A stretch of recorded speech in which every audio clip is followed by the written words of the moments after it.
এখন ভারত বাংলাদেশ বর্ডার সীমান্তে চোরাচালান ও অনুপ্রবেশ বন্ধ করতে সেনাবাহিনীর পরিবর্তে মৌমাছি মোতায়েন করছে। কিন্তু মৌমাছি কিভাবে সীমান্ত রক্ষা করবে আসুন আমরা জানি যে প্রতি বছর হাজার হাজার অনুপ্রবেশকারী ও চোরাচালানকারী ভারত বাংলাদেশ সীমান্তে ভারতে প্রবেশ করে। এই সমস্যা মোকাবিলার জন্য সীমান্তে বিএসএফ জওয়ানদের সংখ্যা বাড়ানোর পরিবর্তে ভারত সরকার প্রজেক্ট সিং এর সীমান্ত বর্ডার মৌমাছির লাগানোর একটি অনন্য পরিকল্পনা নিয়ে এসেছে।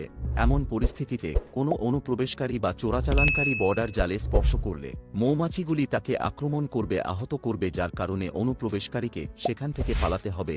এই প্রকল্পটি পশ্চিমবঙ্গের নদিয়া জেলা থেকে শুরু হয়েছে। ধীরে ধীরে পশ্চিমবঙ্গ ও বাংলাদেশের 2217 কিলোমিটার সীমান্তে মৌমাছির লম্বাই মোতায়েন করবে, যাতে সীমান্তের পাশের গ্রামগুলি সেনাবাহিনীকে সহায়তা করবে। মৌমাছির মধু বিক্রি করে যা লাভ হবে তা গ্রামবাসীদের দেবে। সীমান্তে বর্ডার ও রক্ষা হয়েছে, ওখানকার স্থানীয় জনগণও অর্থ পেয়েছে। ভারত সরকারের ধারণাটি আপনার কেমন লেগেছে কমেন্ট করে জানাতে ভুলবে না।